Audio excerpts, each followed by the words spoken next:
Crash was only useful for his curse-stealing ability, which allowed all the heroes to put all their curses on him. In return, they gave Crash countless pains and humiliations throughout his life, until one day he plays an Uno reverse on them. A voice says he's doing something stupid and calls him a worthless piece of trash. The boy is really down and can't believe what he's seeing in front of him. The voices in front of him then say to hurry up and steal that damn curse from Lord Arthur and get to it now. The boy thinks to himself that he's already at his limit. Still, he says he's stealing it now and puts his hand forward. He says his name is Crash Valheim and that he was born into the strongest family line, but it's been nothing but a curse. As he continues, he says he has the power to steal curses. Among the heroes standing against the world's erosion, he says he was the man who stood alone within the Azure generation. But using this power is way too much for him. After he's done, the others say to Lord Arthur to take the potion. Suddenly, a monster appears and throws a fireball at them while howling loudly. As the fireball crashes down,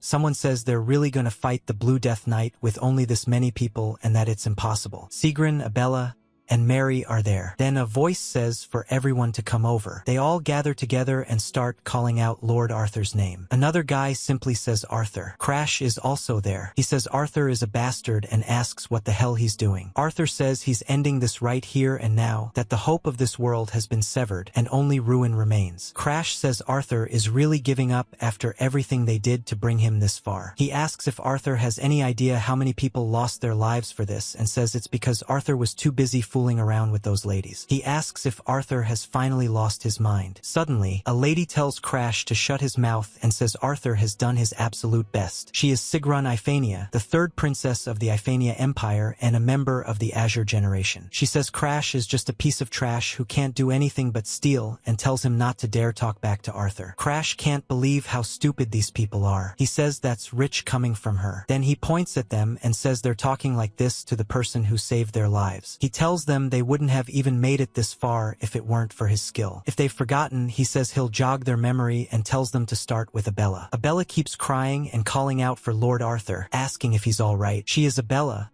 the Red Witch of the Magic Tower, a member of the Azure generation. Crash then continues and says she was the one who claimed she couldn't use magic if she lost her voice. He reminds her that she was the one begging him to steal her curses. He says that he's the one suffering from her curses right now, and yet she attacked him when he went to get painkillers. Both then and now, he says her habit of looking down on people hasn't changed at all. Standing right next to her is the Empire's strongest spear, Mary Diana, an Imperial Knight of Iphania and a member of the Azure generation. Crash calls her a brainless fool who charges in without a single thought. He says she got hit by every curse imaginable and then came wailing to him, begging him to take the pain away. And then there's the princess, calling her benefactor trash, the same person who sacrificed his own eyes for her. Crash says she targeted him back at the academy just because he was from the Starlund Kingdom faction, even after all that bullying. She used to say that he couldn't even fight back and asked if he was really a Valheim, saying it must be a lie. Everyone around them laughed at him as well. Crash says he endured all of it just to fix her eyes and asks why. He asks why, when they were supposed to be the Azure generation, the ones meant to save the world. Because he was labeled the disgrace of the kingdom of failure with no talent for combat. He's been cleaning up their messes this whole time. He asks what the hell the point of it all was. He says he doesn't care about the others, but Arthur was supposed to be the one to save the world. Arthur was supposed to lead those fools. Crash says he watched Arthur stand at the front lines of the Azure generation and that he had resolved to stay by his side until the very end. So he asks why Arthur is giving up so easily now. Arthur then says he supposes he can finally tell Crash the truth. Like he said before,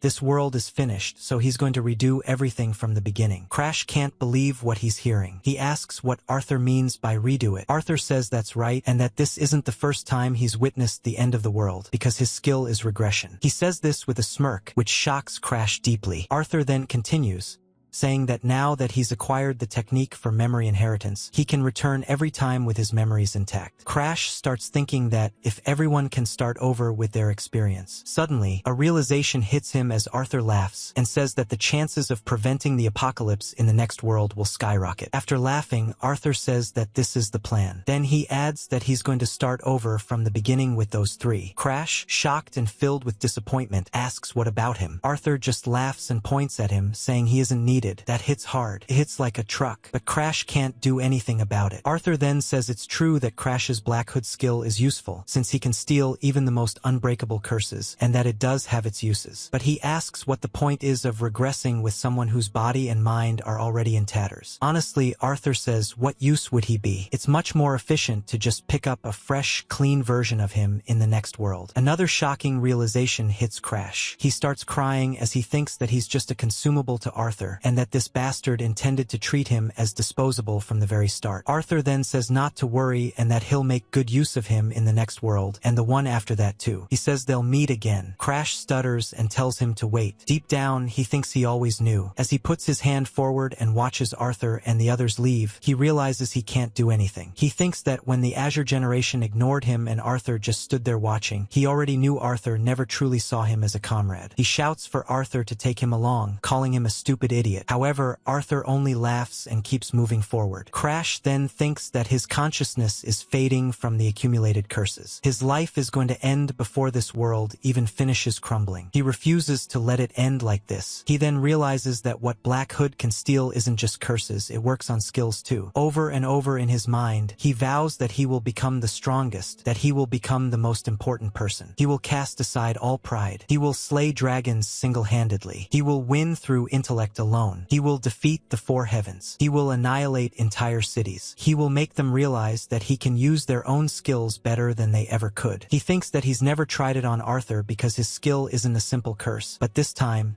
it's worth a shot. So he puts his hand forward and calls out Black Hood. Dark energy surges straight toward Arthur, and all of Arthur's aura is pulled into it. But then Crash says to wait as he realizes something. The aura is really dark, and then it's Arthur. Arthur says that Crash still hasn't given up. He says that Crash has experienced countless apocalypses, and every single time, as soon as Arthur became useless, Crash threw him away. Arthur says Crash left him behind in dying worlds over and over again, and he wonders how many times he's tasted that despair. But this time, Arthur says he's the one being left behind. Arthur says he can't believe what Crash is saying. But Crash knows that this time, what Arthur is saying actually has meaning. And then Crash starts laughing. As the monster above destroys everything, Crash points at it and says that maybe Arthur is right. He reminds him that Arthur himself said this world is headed for ruin. If Arthur doesn't want to die, Crash tells him to try struggling on his own for once. Then, as the monster launches an incredibly powerful attack, Crash says that he'll be the one to save the next world. A white light engulfs everything. An eye opens, and suddenly he finds himself in a really nice place. He looks around and says that this is the house he lived in when he was a kid. It's Crash Valheim,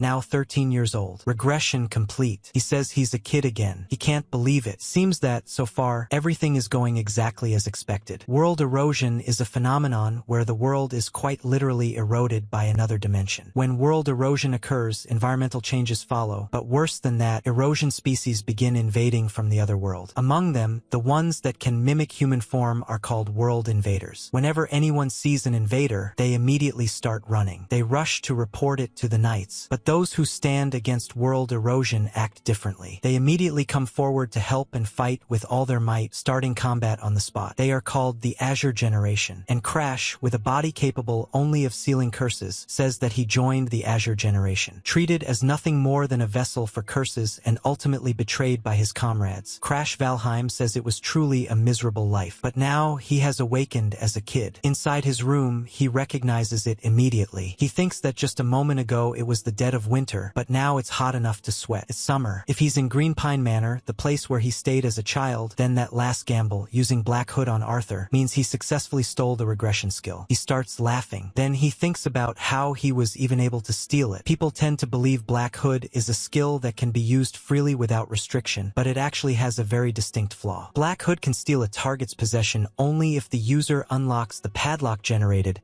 when the skill activates. That padlock is created based on the value the owner assigns to the object. Even a stone picked up from the roadside, if its owner recognizes it as something precious, could have an unlock condition like transferring 99% of the world's wealth to the owner, causing the difficulty to skyrocket. For something like a unique skill, which the opponent usually values extremely highly, the difficulty to steal it should be astronomically high. The higher the value, the more conditions there are, and the harder those conditions become to clear. But after thinking it through, Crash starts to wonder what was going on inside Arthur's head. He remembers that Black Hood activated back then, but he never saw a padlock appear. here. The fact that there wasn't even a padlock makes Crash pause. He wonders if that means Arthur actually wanted to abandon the skill. To think that Arthur, the man hailed as the hero king, wanted to throw away the regression skill. Come to think of it, Arthur sometimes showed an utterly exhausted expression. He moved as if he were merely finishing a chore, repeating a world heading toward destruction time and time again. If he was doing all of that by himself, was he drunk on his own tragedy, acting like he was saving the world alone? He probably couldn't keep a sane mind anymore. Perhaps for Arthur, regression was no different from a curse. Was that why he tried to have those three inherit his memories? Why he tried to regress together with them while excluding me? The fact that I was able to steal the skill with Black Hood means that the Arthur I knew lost his regression skill, was left behind in a world on the brink of destruction, clashed with the Blue Death Knight's meteor shower, and died. It means he's dead. I took away the skill you wanted to get rid of so badly. You should be thanking me. You always ostracized only me, as if taking on curses was something anyone could do. You never paid even a shred of attention to the comrades suffering in the shadows. Serves you right, you piece of trash. At the Green Pine Manor hallway, Crash looks at his reflection. He thinks that he's small. Before leaving the room, he checked his reflection in the mirror. He looks to be around 10 years old, short in stature but moderately muscular. This is the result of swinging a sword every single day, trying to survive in the Valheim family, the strongest martial clan in the Starlon Kingdom. If he's in Green Pine Manor, then the proof ceremony at age 10 must have just ended. The Valheim family proof ceremony is a place where one proves their ability by revealing which god they contracted with and what skill they were granted. The more excellent the contractor, the higher the rank of the god. The direct lineage of Valheim was always treasured, but he was the sole exception. He had zero martial prowess or talent from birth because no god chose him. After that, he was kicked out of the main house and sent to Green Pine Manor, where the failures are driven away. And now, only he, the biggest failure of the Valheim family, knows the end of the world, an apocalypse that not even the Azure generation could stop. He wonders if he can stop it, the destruction of the world. Then he shuts that thought down. It's not about whether he can stop it. He has to stop it. If the world ends, he dies too. There is no other choice. With that, his will becomes clear, and his resolve hardens. Then he starts thinking about the first step to preventing the apocalypse. But before he can think any further, someone approaches and calls him young master. Seeing him, Crash immediately recognizes the person and asks if something is wrong. He wonders what he's doing in a place like this. Crash also realizes that at this point in time, this man should still be alive. He asks himself if he's the only butler in Green Pine Manor. The man is Ariad, the only butler of Green Pine Manor. After seeing him, Crash feels genuinely happy and calls out his name. Ariad, however, looks a bit confused and asks if something is the matter, young master. Inside his mind, Crash thinks that Ariad was the butler who took care of a failure like him. Then another thought follows immediately. He wonders when Ariad plans to use the poison his brother gave him to kill him. Because the truth is, as Crash recalls more clearly, Ariad was the ringleader who fed him poison when he was 14 and taught him the very first betrayal of his life. Next, we see people crashing all over a field, getting completely decimated by someone overflowing with aura. Everyone around is shocked. They say he's really only 15, yet even the knights can't touch him. They say the title Sword Saint wasn't just for show. However, the person himself simply says it's boring. It's Charlotte Valheim, Crash's older sister. They call her a once-in-a-thousand-years talent. Someone else says that's exactly why the lord of the house has such high expectations for her. Another adds that she's a genius born from a new bloodline, and thanks to her, the Valheim family will never go extinct. But one person isn't happy hearing all of this. It's Balakin Valheim, Crash's half-brother. He's furious as he thinks he'll wipe out that entire bloodline, but Charlotte is too much of a risk. The others keep talking after noticing him. Someone asks what's wrong with Lord Balakin, and another tells him to be quiet. Balakin then thinks that Charlotte's mother is quite formidable as well. That leaves only the useless failure. He decides he'll kill him first. He turns his attention to Ariad and thinks that the butler is in a tough spot, having his career path blocked because of Crash. The butler remains silent. Balakin continues, saying that if Ariad gives Crash just one drop of this, his daughter's treatment and all his money problems will be solved. He asks what Ariad is hesitating for. Ariad says that young Master Crash is someone he raised like his own son, and asks how he could ever do something like that. It seems like he still has a bit of humanity left, but Balakin presses further. He asks whether Ariad is really going to choose someone else's child over his own biological daughter. Ariad thinks for a long moment, then says no. Even though he doesn't want to do it, he does it anyway. Crash Crash thinks that this was the day Ariad was supposed to carry out the assassination before his regression. Ariad later says that even though young Master Crash is as precious to him as a son, he still did what he did, and the guilt weighs heavily on him. Crash recalls that Ariad, unable to overcome that guilt, took the poisoned stew and ate it himself, dying shortly afterward. Now, back in the present, when Ariad hears Crash ask about the poison his brother gave him to kill him, and when he planned to use it, the butler is completely shocked. He stammers, asking about poison. Crash then asks if he plans to play dumb even after trying to kill him, a failure, for his daughter's sake. He asks if Ariad really thought he wouldn't find out. Ariad falls completely silent. Crash thinks to himself that, at this rate, he might end up cornering Ariad all over again. Still, he speaks calmly and says that if Ariad is going to keep playing dumb, then so be it. He adds that if he hadn't been a failure from the very beginning, Ariad never would have been given those orders in the first place. The butler remains silent. Inside his mind, Ariad thinks that he expected Crash to blame himself once he learned about the betrayal, or to cry out in anger. But instead, Crash simply tells him to follow him. At that moment, the butler clearly realizes that young Master Crash has changed. Later, as they move through the manor, the butler wonders why they're suddenly heading toward the study. Then Crash points at a specific spot on the wall and tells Elliot to cut it open. The butler reacts in confusion, asking what he means. Crash says that if he's truly a butler of the Valheim family, this should be easy. Ariad replies confidently that of course it is. He immediately draws his sword, praises the era he was born into, and strikes. The wall is cut cleanly apart. Crash looks impressed and comments on how clean the cut is. A hidden passageway is revealed in a place like this, which shocks the butler. Crash simply praises him and tells Ariad he did well. The butler thinks to himself that, just as he suspected, Crash is a completely different person compared to yesterday. He also notices that Crash is using a night glow pearl for light. As he watches him move, Ariad thinks that Crash has an aura that strangely reminds him of the Lord of the House. He wonders what in the world could have happened to him. After looking around the hidden area, Crash says that this place brings back memories. Back then, it was after everything had already burned down, but this time he managed to get here before that happened. The butler asks whether he should cut the chains as well. Crash tells him no, saying he won't be able to cut these chains. He then wonders if he should test his own strength this time. Crash extends his hand, and a mouth forms from it. He activates the skill Black Hood. Dark aura surges out, grabs the padlock, and snaps the chain apart instantly. The butler is completely shocked. Crash, however, thinks that he isn't rusty, but the weight is still heavy. The butler then asks if young Master Crash perhaps formed a contract with a god. Crash thinks to himself that at this point in time, he shouldn't have made any contract yet. Out loud, he casually says that he just contracted with some insignificant god. As for the library, he adds that Ariad can feel free to report it to his father if he wants. The butler goes silent again. Inside his mind, Ariad thinks that Crash changed overnight through a contract with a god, meaning he must have obtained a powerful skill. After all, he shares the same bloodline as the greatest genius Valheim ever produced. Even if he isn't quite on Lady Charlotte's level, the current young Master Crash might still be something special. After a moment, Ariad speaks and says that at the very least, until whatever Crash is trying to do is finished, he won't tell a soul. Crash falls silent for a bit. He thinks that this must be the downside of regression, because he acted differently than in the past.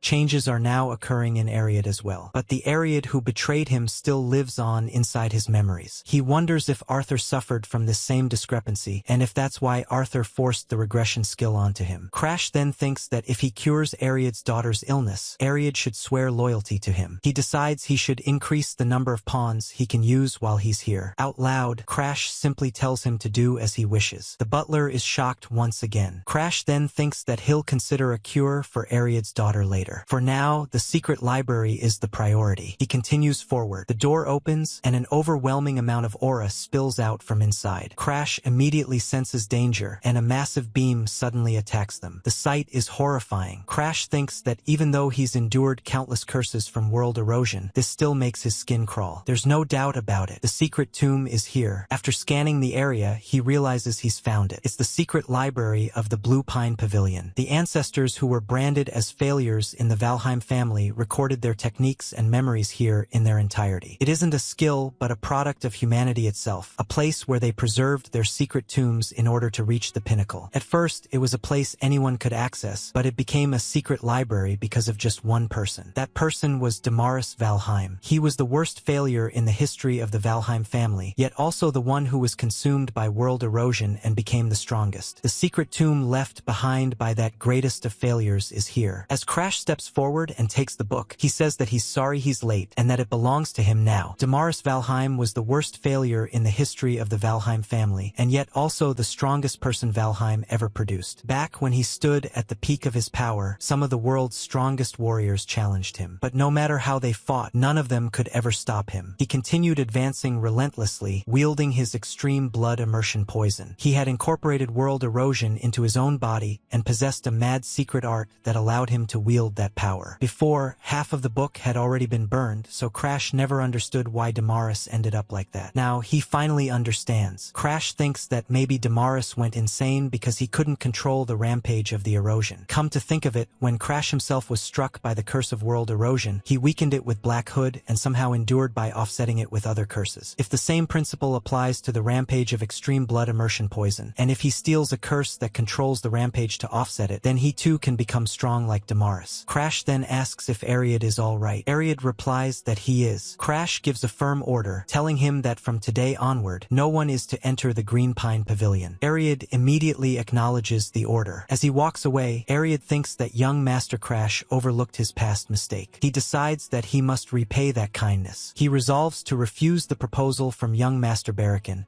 because from now on, his master is young Master Crash. When Barakin hears this, he becomes furious. He shouts in disbelief, asking if Ariad is really refusing his proposal for that half-wit. He rants that trash like that shouldn't be kept in the Valheim family, grouping together that fool, the so-called rare genius, and that failure. The thought of it makes him furious. He continues, saying that if not for that woman's filthy blood getting in the way, both he and Lilish would have retained their positions in the direct lineage. Now everything is ruined. He suddenly calls out for a servant. A butler responds and asks if Lord Barakin called for him. Barakin orders him to go to the Green Pine Pavilion where Crash is staying and find out why Ariad changed his mind. He tells him to investigate everything. However, the butler responds that they cannot enter. Barakin reacts in shock and asks what he means. The butler explains that young Master Crash's butler, Ariad, has sealed the entrance, preventing anyone, even the family head, from entering the Green Pine Pavilion. Barakin clenches his teeth and thinks that this arrogant failure is actually preventing the family head from entering his own domain. He still can't quite believe it. Inside the room, Crash is meditating, dark aura swirling around him. As he focuses, he starts thinking about his current level. He wonders if he's finally reached the expert beginner stage. There are several stages of aura: Aura Emperor, Aura Master, Aura Expert, and Aura User. The first stage is Aura User, the state of just having learned how to use aura. The second stage is Aura Expert, the stage where most aura users stop, and also the boundary that separates ordinary people from geniuses.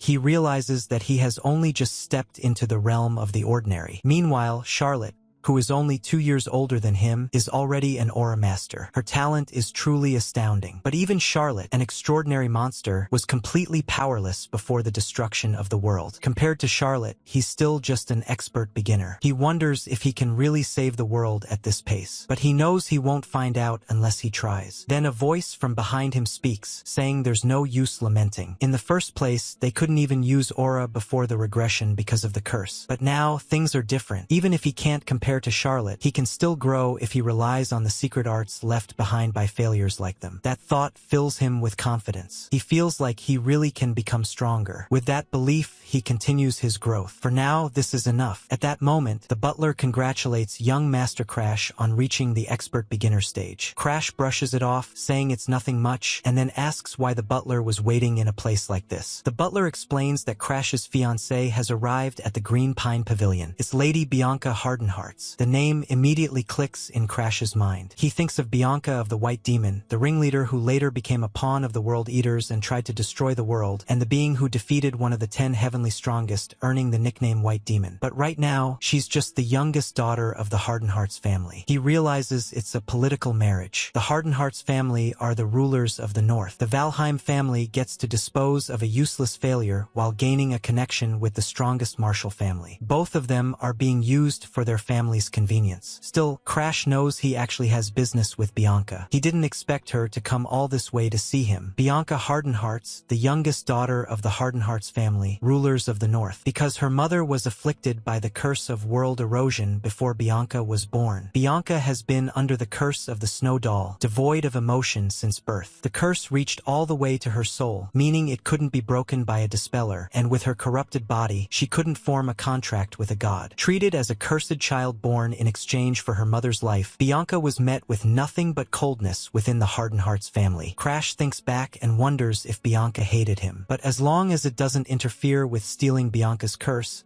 it doesn't really matter. After all, the snow doll is the exact curse he needs to control the rampage of extreme blood immersion poison. He glances at himself and thinks that showing up in this outfit would probably be a bad idea. Out loud, he tells the butler to prepare a change of clothes immediately. The butler responds that he will take care of it right away. Crash thanks him, then thinks that Bianca should be shown inside and asked to wait. 5 months ago, Crash was training together with Bianca and told her to just leave. He said she was only interested in the Valheim family's power anyway, so she shouldn't act like his fiancé. Outside, Bianca thought that it wasn't like she wanted to come here either. She still remembered what she had been told back then. She was told that the only way for the Hardenheart family to survive was to rely on the Valheims. She was told that if nothing else, she had a pretty face, so she could surely win over the youngest Valheim son. She was told that the fate of the Hardenheart family rested on her shoulders. Even so, Bianca thought that even without emotions, she could still judge right from wrong. If she hadn't been forced into a political marriage by her family, a foul-mouthed, pessimistic loser like him would have been someone she rejected herself. Back in the present, Crash apologizes clumsily, saying he can't believe they served such hot tea to someone with a sensitive tongue like hers. He says he'll talk to the maid later and that he'll just leave it there. Bianca remains silent. Crash then suggests that since the weather is nice, they should take a walk in the garden. He says there should be plenty of flowers there that don't grow in the north. He then calls for Ariad and asks him to bring some macadamia cookies out to the garden. Ariad responds that he will do so at once. Turning back to Bianca, Crash says that it must have been tough for her to come all this way. Bianca replies calmly that since they are engaged, opportunities to meet like this are necessary. Crash comments that for a fiancé, she sure talks more like she's addressing a superior officer rather than her betrothed. Bianca falls silent again. Inside her mind, she thinks that something is definitely wrong. When they met before, he had such a sharp look in his eyes, but today he feels like a completely different person. And besides, the fact that he knows she likes macadamia cookies is strange. She never told him that. Crash looks around and lets out a sigh, saying that it's really peaceful. Bianca then asks if he is really Crash. Crash looks around and stays silent as the two of them look at each other. After a moment, Crash asks if he's really that different from how he used to be. Suddenly, Bianca feels a burst of killing intent. She immediately apologizes, thinking that what she did was uncalled for. Crash himself feels confused. He thinks that it wasn't her intention. His memories from this time are blurry, so he can't clearly recall how he used to treat Bianca back then. But the one thing he does remember clearly is this exact expression on Bianca's face. She wore this same expression on the day she met her end in front of the North Sea Ice Manor. Crash thinks that for now, he should just try to talk his way out of this. He tells himself it's no wonder she's suspicious. Then he says that he recently formed a contract with a certain god. Bianca thinks that must be why his personality changed. She congratulates him, calling him Master Crash. Crash then says there's something he wants to propose to her. Bianca repeats the word proposal in her mind and thinks that Master Crash, who went so far as to make a contract with a god, actually has a proposal for her. She wonders if this means the engagement is off. Crash asks why she would think that. He says he understands not wanting to marry someone like him and wanting to call off the engagement. Bianca thinks that he's being self-deprecating again. She wonders why Mr. Crash has such low self-esteem when he's a Valheim. She then says that she is his fiancé and that isn't going to change. She still doesn't show any emotion, even though her words carry a lot of weight. Crash thinks about when the last time was that he heard words without lies. He says he understands, then says they should get to the main topic. With his awakened ability, he wants her snow doll curse. As he puts his hand forward, ready to take it, Bianca thinks that he's asking her to hand over a curse that even famous curse breakers couldn't lift. She wonders if he intends to take the curse upon himself. Crash confirms that he does. He says he wants to use that curse, and if she hands it over, he'll grant her any one wish she has. Even ruin would be fine. Bianca thinks that Crash is treated as a failure, so there must be a rift between him and the direct lineage. Maybe he's simply exhausted by it all, to the point where he wants to erase his emotions entirely. She stays silent for a while and thinks more deeply. She wonders if this is what they call an illness of the heart. A mental mage she once knew said that when a person reaches their mental limit, they fall prey to a sickness of the heart. If someone succumbs to it, they might take their own life or suddenly become kind, as if they were a completely different person. She recalls that such behavior is extremely dangerous, a warning sign of an impending end. Bianca tells him that if someone close to him ever becomes like that, he must stay by their side. She says everything will be all right and that she knows he can overcome it. She grabs his hand and tells him he just needs to control his emotions without relying on the curse. Crash responds that he thinks there's a misunderstanding here, but Bianca says she'll be coming to see him often from now on. She adds that if she asks her father, she might even be able to live nearby. Crash is caught off guard and asks what's with this sudden talk. He asks if she doesn't actually hate him and whether she ever even wanted this engagement in the first place. Bianca replies that even if that were true, she can't abandon someone who's standing at the precipice. In his mind, Crash notes that she didn't deny it. He then thinks that Bianca is the type to rush headlong into things once she sets her mind to them, but this feels like a massive misunderstanding. He wonders if, since she won't let him have the curse willingly, he should try activating his skill in secret. He activates Black Hood. As the skill begins to work, a notification appears, stating that an unlock condition is being generated. The first unlock condition is to become Bianca's friend. Crash immediately realizes this is troublesome. The curse is double-locked. Since it's a curse Bianca has carried since birth, it's been recognized as part of her body and assigned a value, even though curses normally shouldn't generate locks. And the unlock condition is to become friends with the White Demon, which is even harder than becoming her fiancé. He thinks further that Bianca doesn't have emotions and rarely shows interest in anything. Sending her back to Hardened Hearts would only speed up the moment she becomes the White Demon. So he decides to keep Bianca by his side and look for an opportunity to unlock the curse later. If he can prevent her from becoming the White Demon and obtain the Snowdoll curse at the same time, it would be killing two birds with one stone. For now, doing as Bianca says is the best option. So he tells her that it makes him happy and that he's grateful to be able to see his fiancée so frequently. Bianca responds that she will confirm things with her father and return, then says she'll see him later. As she leaves, Crash thinks that since it will probably be another month before she comes back, he should read as many secret art tomes as possible in the meantime. Things are about to get busy. The next day at Green Pine Manor, many people are working around as a carriage arrives and begins unloading large amounts of luggage. Someone greets Crash. Bianca then announces that starting today, she will be living at Green Pine Manor. She says it with firm resolve and adds that she looks forward to being in his care. Crash is completely stunned. He thinks that she's really saying they're going to live together. He can't believe what's happening. Still, he can't help but think that he's unbelievably lucky. He's getting the woman who will become the love of his life far sooner than expected. He just hopes it doesn't end badly. As Crash opens his eyes, he notices Bianca right beside him. He thinks that she's sleeping there again. He tells her that if people see her with someone difficult like him, they'll misunderstand. Bianca also wakes up and greets him, wishing him good morning, then asks why he's here. After hearing that, Crash replies that it's actually his line. Later, he returns to his meditation and starts thinking. Come to think of it, it's already been a few months since he started living together with Bianca. Back then, she suddenly came up to him and said hello, announcing that she would be living at the Blue Pine Pavilion starting that day. She even said that she looked forward to being in his care. Crash was shocked and asked if she had already moved in. Bianca replied that it wasn't a problem and that her family gave permission right away. Crash remembers thinking that what he really meant to ask was whether she was okay with living away from her family. After all, she was only 12. But then he thought that when someone has no emotions, their attachment to family might fade as well, and maybe they become indifferent to those kinds of feelings. He also remembers thinking that this might actually be a good opportunity to become friends with Bianca. At some point, he even pointed out a hen and a chick to her while talking casually. Back in the present,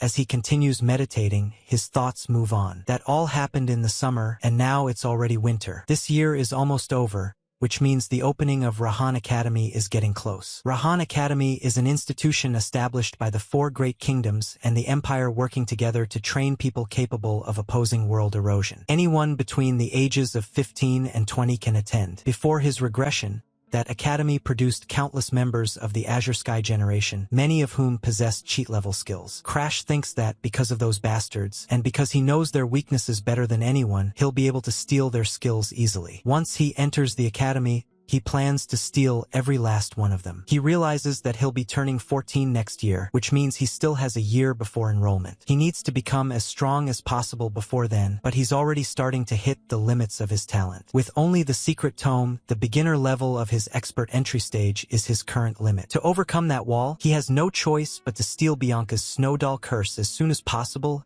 and learn to use ultimate blood venom. Later, as he opens the door and steps outside, he sees Bianca standing there. He asks her if she was waiting again today. She says that yes, she's waiting because she can't leave him alone. Crash can't quite believe it. He thinks that she's been following him around like a baby bird ever since summer. He wonders when Bianca will finally start seeing him as a friend. He casually suggests that maybe they should go out and play or something. Just then, the butler approaches and calls out to young Master Crash, saying he has something important. He explains that an invitation has arrived from the Star Sanctuary. Hearing that name, Crash thinks about it. The Star Sanctuary is a party for minors in the Kingdom of Starland, held once a year. Most people attend unless there's an exceptional reason not to. It's a place where they socialize and expand their connections. As he takes the letter in his hand, Crash remarks that he remembers now there really was such a thing. He thanks Elliot for the explanation. Crash then thinks that before his regression, he was continuously holed up at the Blue Pine Pavilion, so his memories of this time are blurry. That guy will probably show up there too, so he should attend, if only to keep his promise to Elliot. That way, Elliot won't end up doing something like that again. So Crash says that he'll attend. Bianca immediately says that she's going too. The butler acknowledges it and says he understands. Bianca then warns Crash that the participants at the Star Sanctuary will most likely criticize him. Crash agrees, saying that she's right. He adds that he doesn't even know what they might say to her either,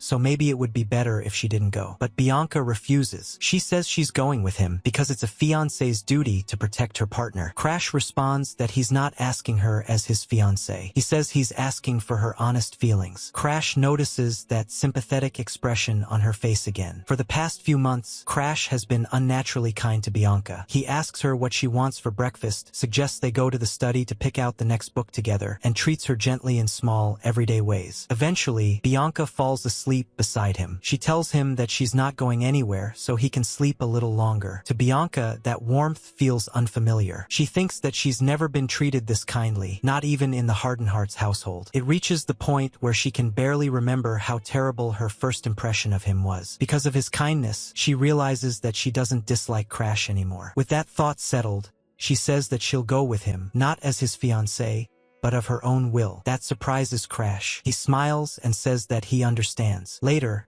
as they ride in the carriage, Crash looks at the destination and comments that it's the Guerrero Pavilion. He thinks it's impressive that they rented out the most famous tourist spot in the area and wonders if they really have money to burn. In this world, nobles are respected because they fight world erosion in place of commoners. And yet, these people obsessed with parties instead of training are supposed to be the future of Starland. He doubts there are many decent people at the Star Sanctuary. As they enter, an announcement rings out, declaring the arrival of Lord Crash Valheim and Lady Bianca Hardenhelch. The moment people hear his name, whispers spread through the crowd. Someone calls him the failure of the youngest son from the Valheim family. Another says it's a waste for the cursed daughter of the Northern Conqueror to have such beauty. Someone else mentions that the two of them are engaged. Another warns others not to stare too much or they might get cursed. Mingling among these fake nobles is the last thing Crash wants to do, but he forces himself to endure it. One of them mutters that someone interesting has arrived from the Valheim family. As they continue staring at him, Crash notices that there are some real nobles present as well. Ones who will later join the Azure Sky generation. There's Tiger Boy Barack Hogma, Magpie Elfamelia,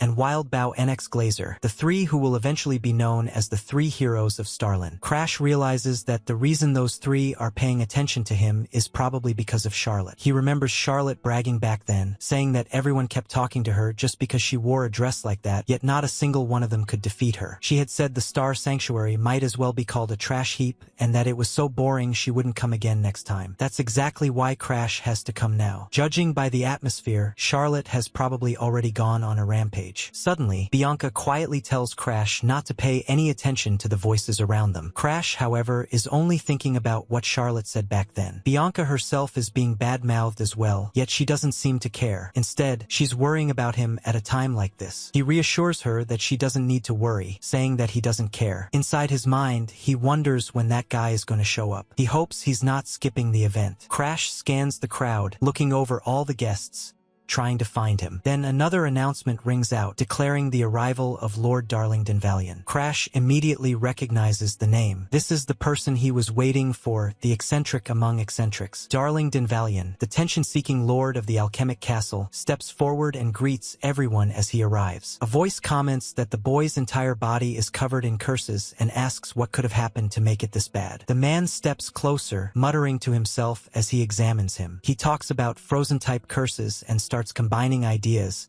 saying it looks possible. He suddenly asks if Crash is interested in becoming his test subject, saying he'll cure him. Then he notices Crash isn't responding and cheerfully decides that since there's no energy left to answer, he'll just start right away. He keeps going no matter what. No matter how much Crash wants him to stop, he doesn't stop. Crash struggles and yells at him, asking if he's insane and telling him to get off. This man is Alchemic Castle's Darling Denvalion. Crash thinks that this was his first encounter with the man who would later be known as the King of Alchemy, the greatest in the world. Even now, Denvalion maintains a cheerful mood as he greets everyone. The crowd immediately brightens up after seeing him. People comment that Lord Denvalion is wonderful today as well, though it's kind of strange. Someone mutters that it's weird, oh darling. Another says he probably came late on purpose just to get attention. Crash thinks there's no way an attention seeker like him would miss a place where people are gathering. Denvalion suddenly hands his flowers to Bianca and tells her to wait there for a moment. Bianca pouts slightly and agrees, though she starts wondering who that boy is. She thinks she's seen him somewhere before. Crash Valheim. Valheim, it really does resemble Charlotte. Denvalion asks if he's Charlotte's younger brother. Crash asks if Denvalion has business with him. Denvalion teases him, asking if his looks caught Crash's eye. Crash replies that recently it seems Denvalion has been sniffing around information related to world erosion. He asks if saying that sparks Denvalion's interest in him a little. Denvalion laughs and calls him a provocative kid. He says that since Crash has piqued his interest, he should prepare himself and asks everyone not to interfere. They move into a private area. There, Denvalion asks how old Crash is now. Crash answers that he's 13, then asks if age really matters. Denvalion remarks that 13 is young, yet Crash's aura feels completely different. Crash thinks that inside, he's an adult who already graduated from the academy. Out loud, he says he doesn't have much time and would like to get straight to the main topic if possible. Denvalion tells him to go ahead. Suddenly, Denvalion tosses him a sword and tells him to catch it. The moment Crash grabs it,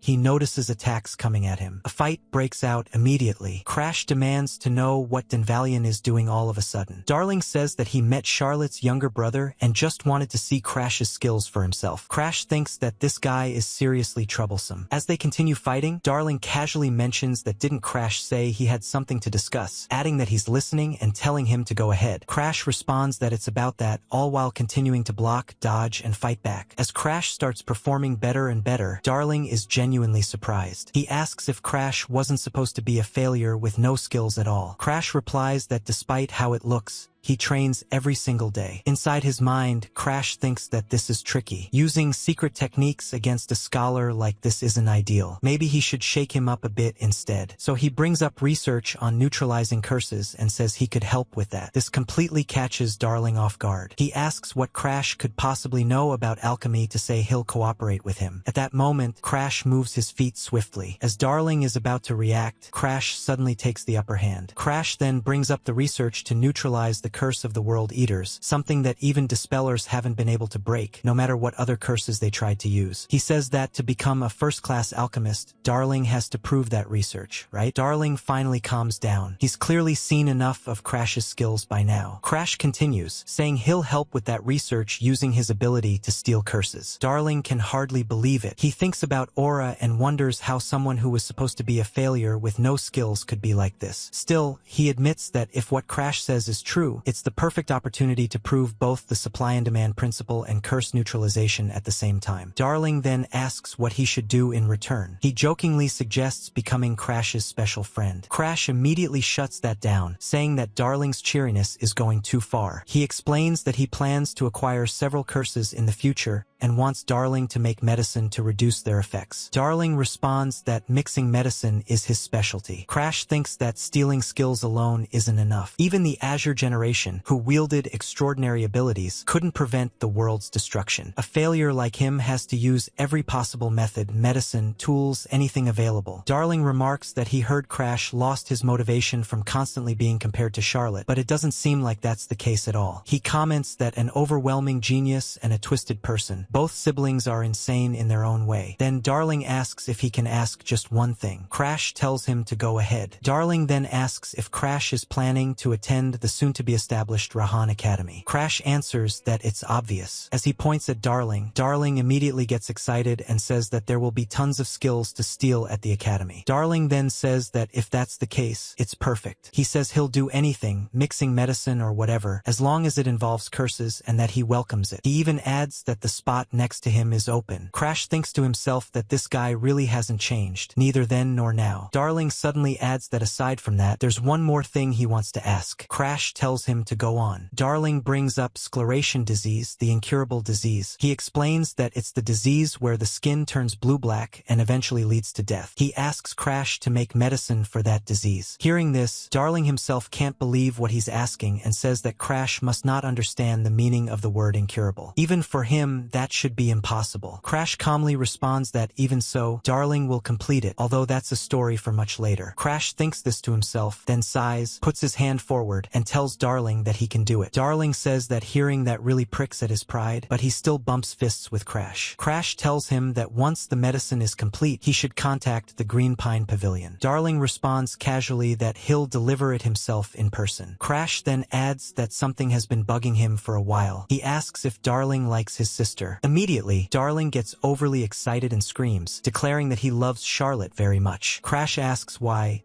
If that's the case, Darling keeps saying the spot next to him is open or talking about special friends and what exactly he's trying to say. Darling laughs and tells Crash that he's still a child, so he might not understand. He explains that he likes men too, and that he can go both ways, men and women. The moment Crash hears that, he immediately turns around and starts running away, firmly declaring that it's not him. Darling calls out after him, teasingly calling him his future lover. As Crash runs off, he thinks that, come to think of it, Darling really was that kind of guy. Back at the party, Crash sees the same group of fake nobles causing trouble. One of them has grabbed Bianca, who lets out a small sound in surprise. Crash instantly rushes forward and punches and kicks the man straight in the face. He can't believe the guy tried to touch Bianca. The man goes flying, then staggers back to his feet. Crash steps forward and demands to know what he thinks he's doing, trying to forcibly take his fiancée. However, the guy who just got beaten doesn't take the accusation lightly. He protests, asking what Crash means by forcefully. Crash fires back, saying that he was trying to lay his hands on a little girl,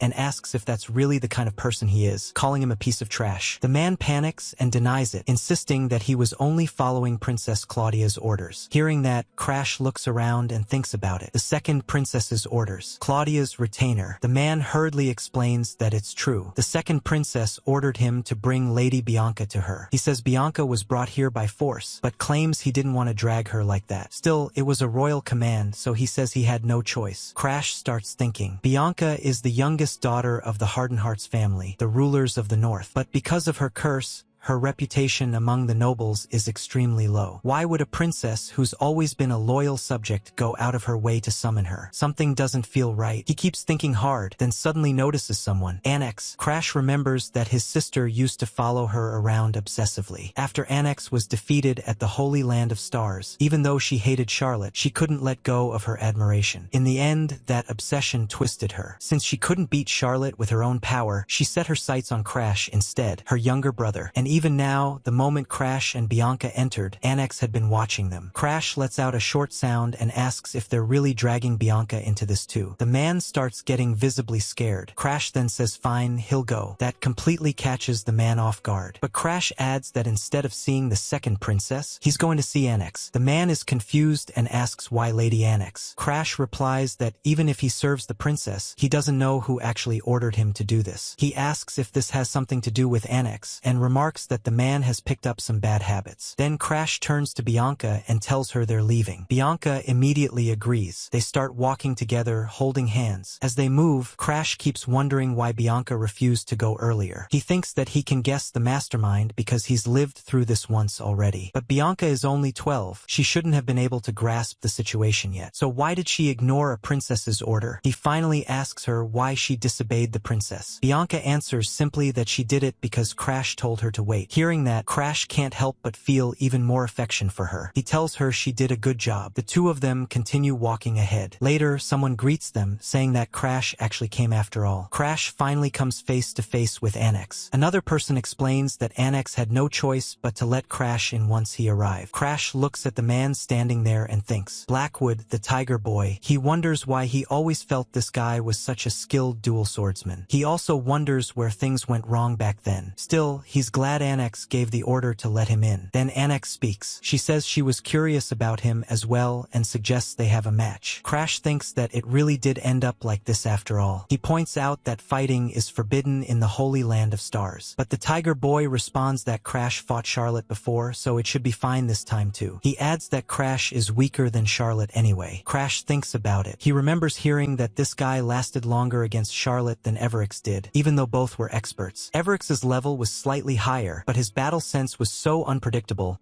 that Crash couldn't read his next move. Compared to that, this guy is easier to read. Still, looking at his eyes, Crash knows he won't give up easily. Avoiding the fight doesn't seem possible, so Crash agrees. He releases just a little bit of aura and slaps him aside. The movement is so fast that no one can even tell what happened. Then Crash follows up, attacking again and again with continuous 1-inch strikes. With those blows, the man can't even fight back. After taking a brutal beating, he collapses to the ground. Crash watches him calmly. The man struggles to rise and comments that Crash is merciless. Crash replies that he's the one who challenged him. The man laughs weakly and asks if he can go get his weapons first. Crash scoffs, thinking about crazy weapons, and asks if he can even keep going. The man lets out a weak sound and collapses again. Crash looks down at him. Bianca then asks what kind of aura Crash used. Crash explains that it was a Valheim secret technique called 1-inch punch. Long ago, a failure of the Valheim family devised it. It's a technique that delivers maximum destructive power at the shortest possible distance. If the conditions are met, it can even cause internal damage. He thinks back and explains that before he returned to the past, it was the only technique he managed to salvage from the burning Green Pine Manor. Thanks to 1-inch punch, he survived countless life and death situations. Looking at his hand,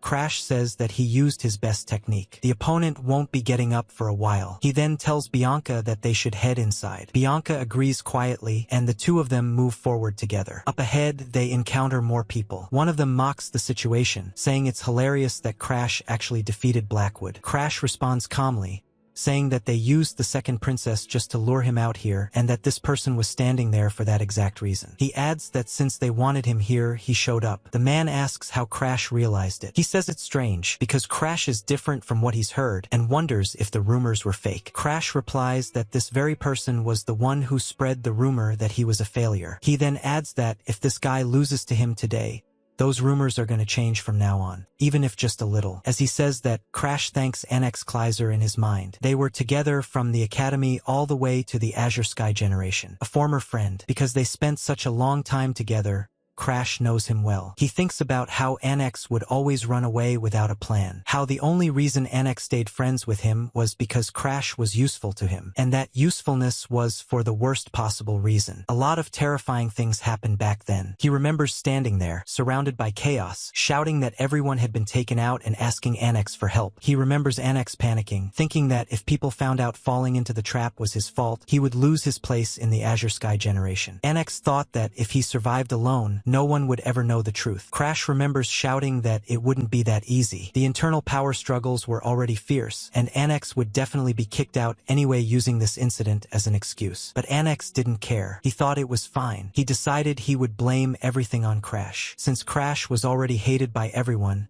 the incident would blow up, and the truth would be buried just like that. Annex even thanked Crash for being his friend until the very end. Crash remembers being unable to believe it. He wondered if someone like that could really be called a friend. He remembers shouting at Annex, asking if he ever once thought of him as a friend. From the very beginning, Annex only stayed close because he was after Charlotte. And that day, he was distracted the entire time just because Arlette was getting married, which is why everything fell apart in the first place. Annex admitted that was exactly why he hated Crash. Crash had no talent, yet his intuition was sharp, and he always managed to trip him up. That part of him. Annex decided that since Charlotte was getting married, their relationship would end that day as well. Annex then walked away, casually saying that maybe this was for the best. After all, Charlotte wouldn't want to hold a funeral alongside her wedding. Left behind, Crash cursed him in rage. As his grip weakened and his strength gave out, Crash thought that this was really how it would end. But just as he was falling, a hand suddenly grabbed him and asked if he was all right. Crash remembers that Arthur saving him back then was how they ended up on the same team. And that moment became the beginning of a brand new misfortune. Anyway, after Annex was expelled from the Azure Sky generation due to Arthur's testimony, Crash remembers how angry he felt seeing Annex desperately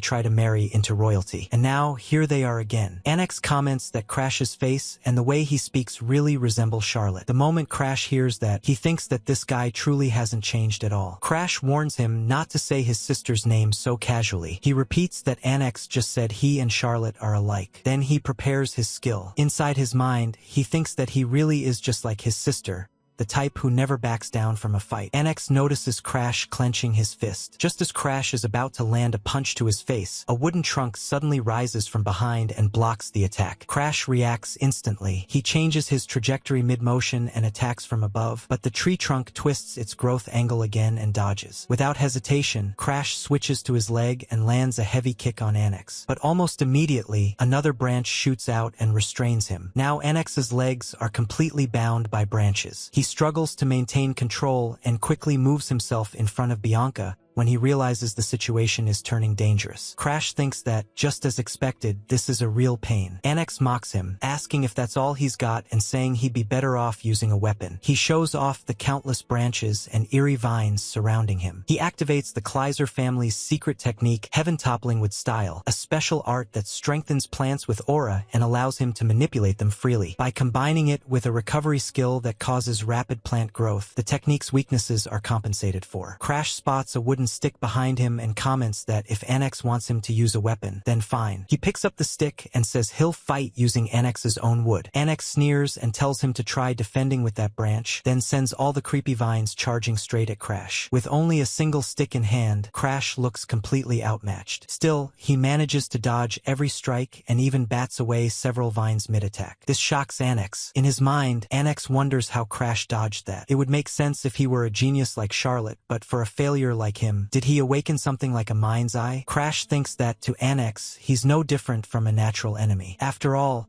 he saw Annex's abilities so many times before the regression that he got sick of them. He wonders if Annex is thinking about Charlotte again. Crash was only listening quietly, but Annex grows visibly angrier. This time, his branch attacks become larger, stronger, and far more intense. Even Crash is forced to retreat a few steps. Annex warns him to watch his mouth. A massive tree monster begins laughing as it forms. Annex activates his technique, Heaven Toppling with Giant, and tells Crash to be careful from now on. One of Annex's companions panics and tries to stop him, saying that he must not do this. If that attack hits Master Crash directly, the consequences will be irreversible. But it's already too late. The colossal monster finishes forming and raises its massive fist, ready to smash Crash. Crash, however, keeps his mind calm. He remembers something from the Green Pine Manor's secret library. Among all the books, there was the thinnest secret manual of them all. Its author was an ancestor who swung his sword continuously until the age of 80. He had no talent at all, just a man who endlessly repeated simple practice swings. The manual, written in his final years, was incredibly short. It only recorded those repeated swings, but the technique required complete unity between oneself and one's weapon, a realm unreachable through short-term martial study.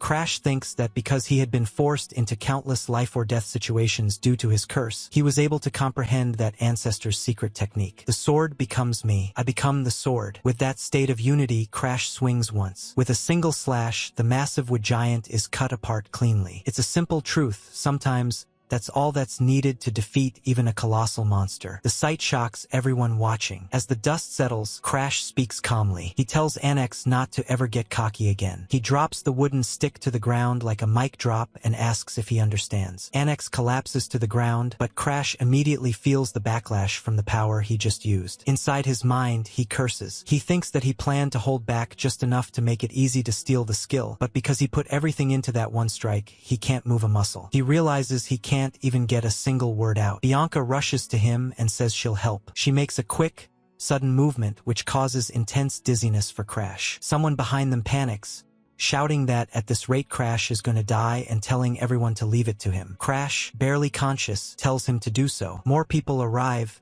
confused by the scene. They start muttering about what's going on and can't believe that a failure actually defeated Annex. They mockingly repeat that he's the talentless youngest son of the Valheim family. Darling, watching the situation unfold, thinks that the rumors are already spreading. He notes that Crash probably didn't plan for things to escalate on such a large scale, but by the time he wakes up, he'll already be a celebrity. Darling also can't shake the expression he saw on Annex's face. He has a bad feeling that something will be done to him after this. As they head outside, Darling casually tells Crash that he isn't allowed to die until he cooperates with his research. Later on, Crash is shown training relentlessly. He thinks that a week has passed since returning from the Holy Land of Stars, and that he's finally recovered from the damage he took back then. He realizes that if he had continued pushing himself to corner Annex until the very end, he would have ended up in even worse condition than Annex himself. He remembers that he lost consciousness in the carriage. If he hadn't passed out, he could have at least finished the preparations to steal the skill. Crash recalls that he had two methods in mind for stealing skills. The first was the standard method of unlocking Black Hood. The second was inducing the opponent to lower the value they placed on their own skill. The method he intended to use on Annex was the latter. That method works best when you can overwhelmingly defeat your opponent. Since the Wood Sky Giant fell to a single strike, the doubt Annex felt should have spread like ripples. Losing to someone he looked down on as a failure would cause him to question the value of his own skill. Crash is confident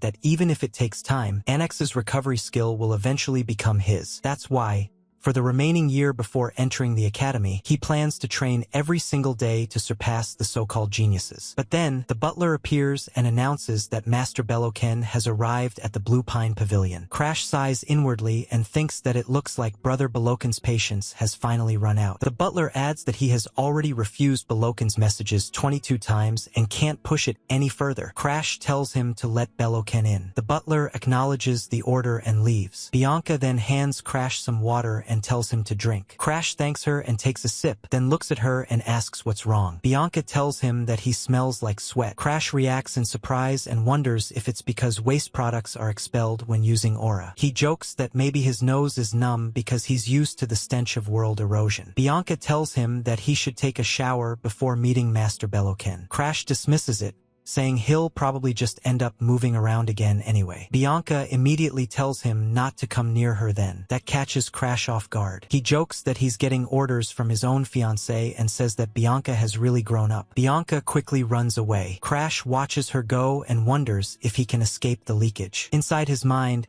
he thinks that Bianca feels more like a little sister to him, so he can't help teasing her. He also thinks that if his acquaintances from before the regression saw him like this, they'd probably be staring at him coldly. Suddenly, a familiar voice speaks behind him, asking if he's gone soft from peace and whether he really thinks he can prevent the destruction of the world like that. Crash recognizes Arthur's voice in his memory. He thinks that he hates to admit it, but except for the very last moment, Arthur really was a hero who always stood at the front and never let his guard down. Then another voice cuts in, mockingly asking where Arthur is and what's going on. The voice adds that Crash seems to be flirting with his fiancée and having quite a lot of fun. That voice belongs to Belloken Valheim, the third son of the Valheim family. Crash turns around and replies calmly that everyone needs a breather once in a while. That clearly surprises Belloken. He remarks that the boy who used to be too afraid to even make eye contact is now looking him straight in the eyes. He wonders if the rumors about Crash beating Annex were actually true. Crash then casually asks why Belloken,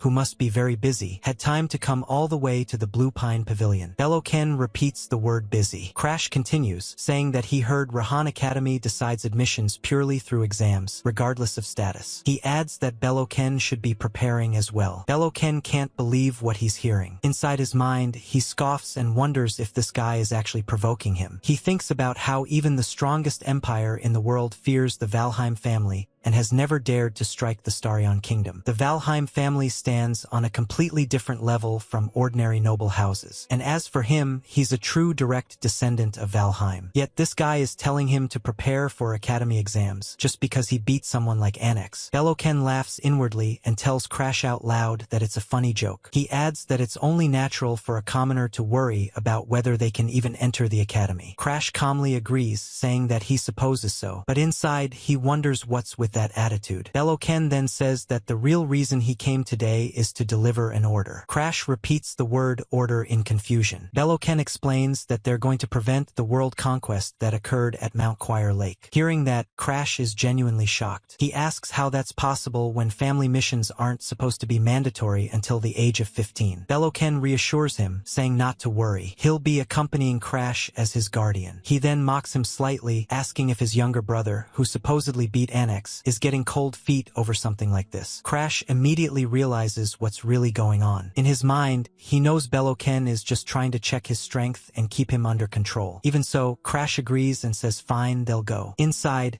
he thinks that he's far more accustomed to world conquests than peaceful daily life. Whether this is Beloken's trap or not, he already has a way out. Bianca then asks where Crash is going. Crash tells her he'll be gone for a while because of the conquest and tells her not to follow him. Bianca responds that she isn't coming anyway. They both think that it makes no sense for a 13-year-old to go stop a world conquest. Beloken scoffs and mutters about this cursed princess. Crash immediately cuts in, saying that she's his fiancée. He adds that surely a generous older brother wouldn't take the words of a 12-year-old child seriously. Beloken is visibly frustrated, but he can't argue back. In the end, he turns around and starts walking away. Crash then praises Bianca, telling her she did a good job. Bianca says she didn't do anything. Crash replies that if she's not even aware of it, that's fine. Bianca then asks him not to collapse again. Crash assures her that he won't, says he's heading out, and starts thinking about the plans he needs to prepare next. World corrosion is a phenomenon where our world is literally corroded by another world. Sometimes corroded species appear, other times the environment itself changes. If the corrosion progresses far enough, the area can even turn into another world entirely. A small group is standing inside such a zone. One of them reports that a swamp has formed on Mount Zerilak. Another mentions that it was opened as a Star 3 corrosion. Beloken asks if the purification squad said anything. Someone replies that they said they would begin their work as soon as the master of the area is dealt with. Crash is also there, wearing a mask and looking around. He thinks that Star 3 is a level and expert rank mid-tier Knight Order could handle without much trouble. And even though Beloken acts the way he does,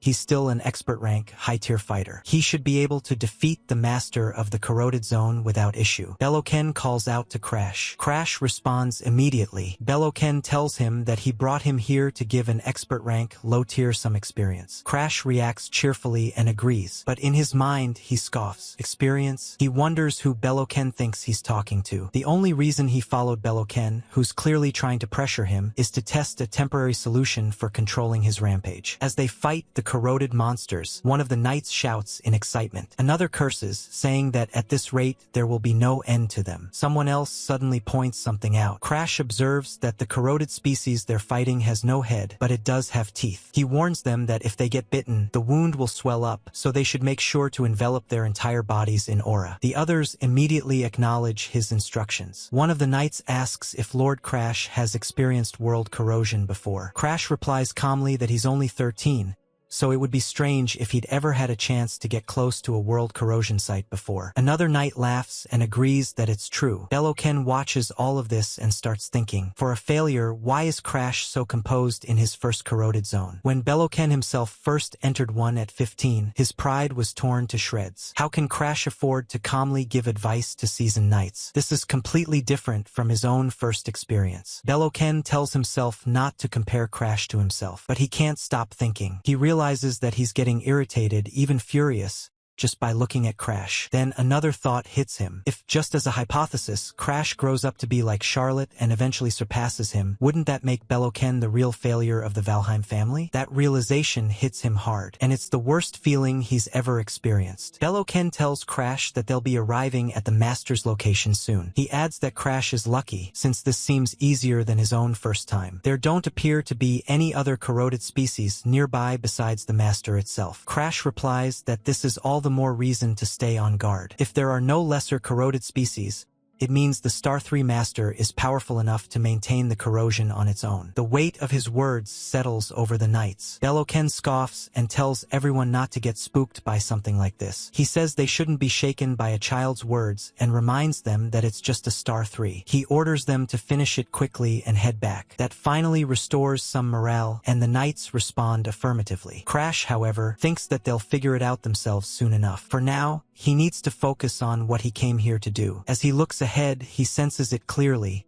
The energy of world corrosion. It's far clearer than before his regression, thanks to mastering extreme blood-soaking poison. Now all he has to do is swallow it. He starts to feel nervous now that it's time for the real thing. Even just a small amount of that energy is enough to make his entire body feel violently ill. Still, he has no choice but to endure it. Isn't this the very reason he mastered extreme blood-soaking poison? First, just as the secret manual states, he begins by mixing his aura with the corrosion's energy. His aura circulates without stopping. Like a great river, it takes in the corrosion's energy. Over time, the two begin to merge completely, forming a new color, one that can't be painted over. So this is the after effect of the rampage. Gradually, things start to become clearer, but his body is taking far more damage than before. He thinks that, in a normal state of mind, he wouldn't have been able to withstand this. It's about time to use that secret art. After the era of malice ended, Wilhelm the Shishukin was sealed away and believed to have vanished from history. But one day, a blind ancestor discovered a hidden secret archive. Because of his blindness, he couldn't read the manuals inside and had no choice but to close the archive once more. However, so that someone like him would never be left helpless again, he chose to leave behind a single secret manual. As Crash gathers his aura and prepares to unleash it, he recalls the name of that secret art, a supersensory perception that feels all sensations through aura, the sixth sense. For now, he can only extend it to about the length of his finger joints, but even that is enough for him to understand where he is. He realizes that the place he's standing in right now isn't fully covered by the rampage. The rampage is thinning. He was able to suppress it using the sixth sense. Of course, he knows this is only a temporary solution. If he keeps absorbing the energy of world corrosion, a rampage could occur at any time. In that case, he'll still need Bianca's Snowdoll curse. Even so,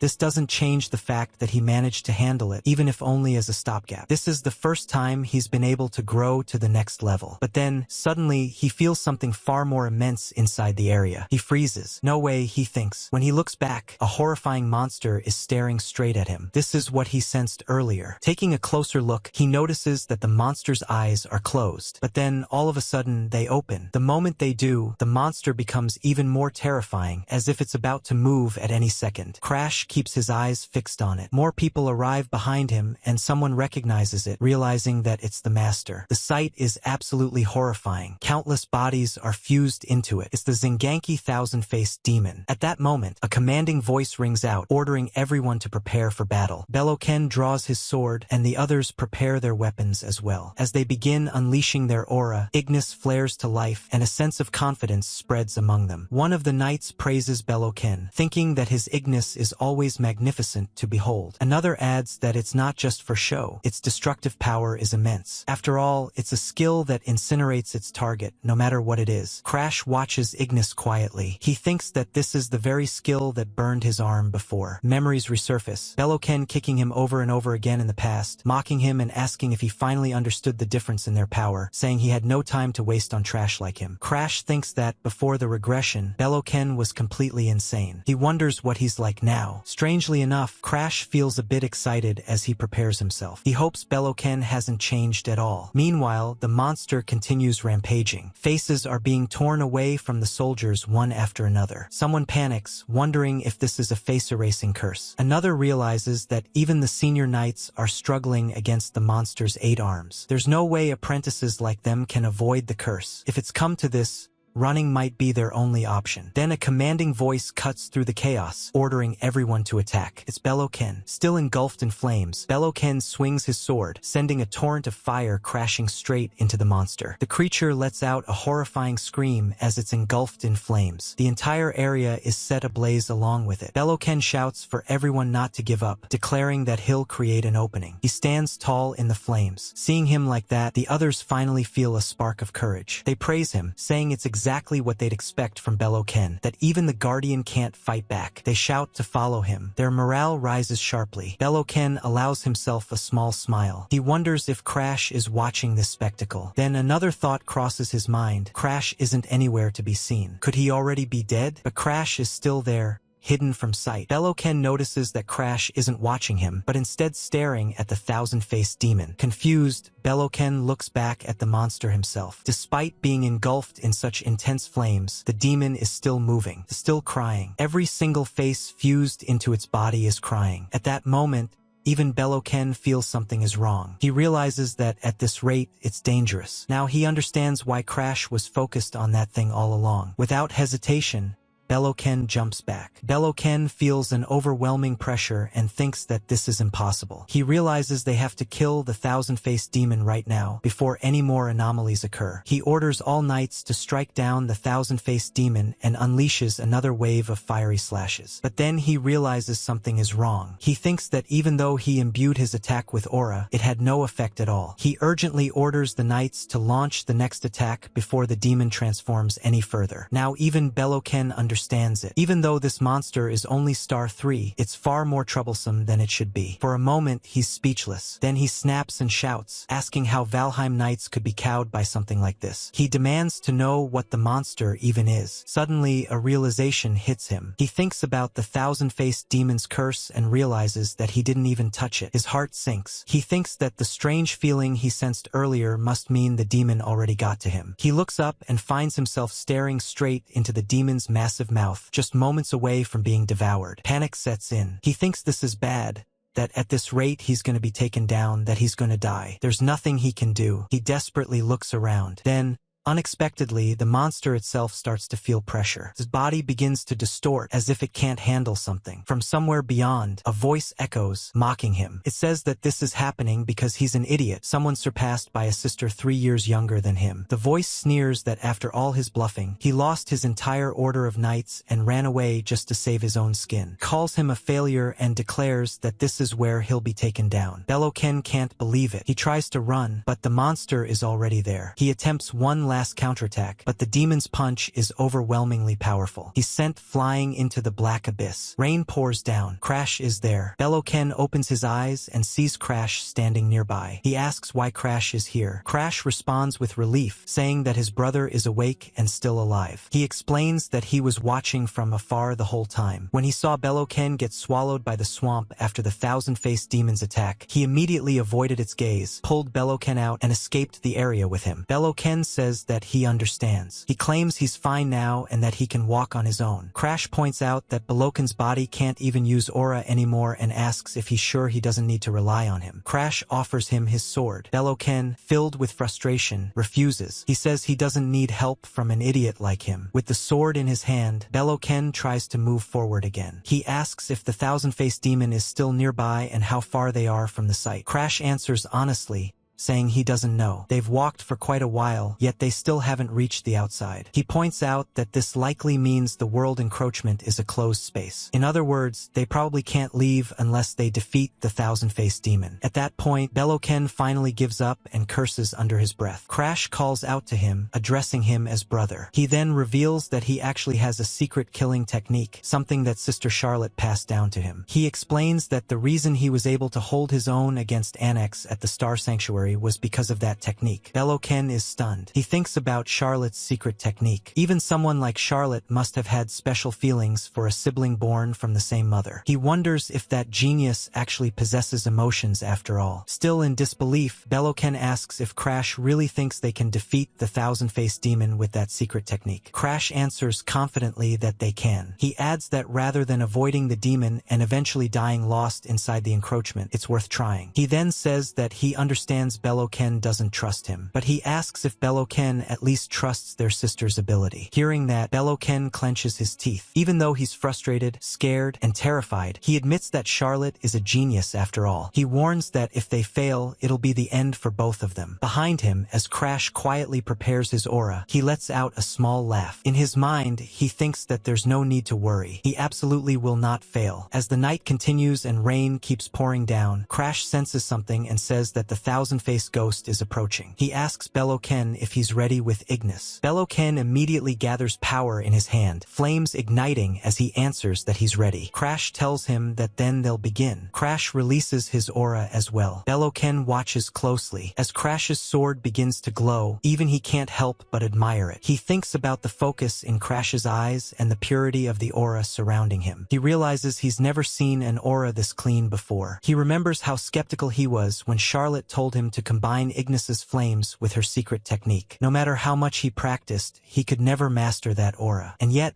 Crash calls out to him, addressing him as brother. Beloken responds instinctively. Crash asks him to give him Ignis. Without hesitation, Beloken extends his hand and agrees. The moment Ignis is transferred, Crash's aura ignites. Flames spiral around his body, and even the sword is engulfed in fire. Crash mutters his brother's name again. Beloken suddenly hesitates and says there's a problem. Crash calmly replies that it's fine. He says he'll make it in time and doesn't need Beloken to buy him any time. Beloken is shocked. He wonders what Crash is saying. In his mind, he realizes that Crash's flames are burning brighter than his ever did. That sword will likely kill the thousand-faced ghost. Beloken remembers losing his subordinates in an instant and running for his life. If Crash defeats the thousand-faced ghost now, doesn't that mean he's weaker than the failure he looked down on? As that thought forms, Crash moves. He slashes forward. Again and again, his sword flashes through the rain, carving into the monster. With a final, single stroke, he cuts the thousand-faced ghost apart completely, burning it away until nothing remains. Beloken can't believe what he's seeing. The rain stops, the clouds part, sunlight breaks through, revealing a clear blue sky. Someone says that it's over, but to Beloken, the scene doesn't feel beautiful at all. He mutters that it ended too easily. Then he laughs. Suddenly, he swings his sword straight at Crash. To his shock,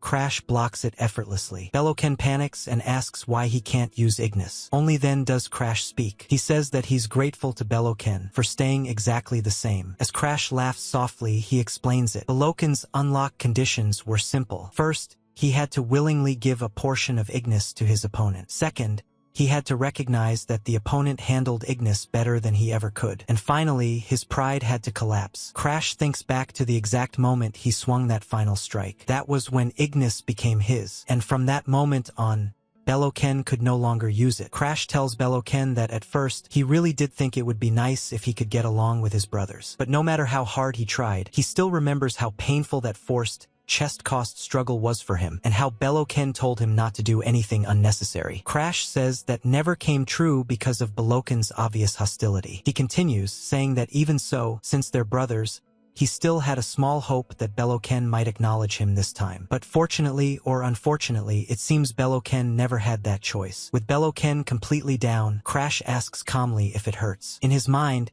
he thinks that he writhed in pain the same way when Beloken burned his arms and face back then. Now it's finally Beloken's turn to receive that karma. Crash lets out a laugh and comments that the weather is ironically nice. Later, an announcement spreads through the Valheim main house, saying that Lord Beloken's night order was wiped out. People begin whispering. Someone says that the erosion was upgraded to 5 stars and that according to the rules, a spur-class response was required. They add that if Lord Beloken hadn't sacrificed himself, Lord Crash wouldn't have made it back safely. Another person scoffs, saying that only that good-for-nothing survived. That voice belongs to Beloken's direct butler. Immediately, the head butler of the Valheim family snaps back, telling him to watch his words. He declares that Crash is the younger brother Lord Beloken gave his life to protect. He orders everyone not to let Lord Beloken's honorable death be in vain. The head butler breaks down in tears. Crash watches quietly. In his mind, he notes that they seem to have fully accepted the testimony, so he doesn't need to worry about this matter anymore. Thanks to Beloken,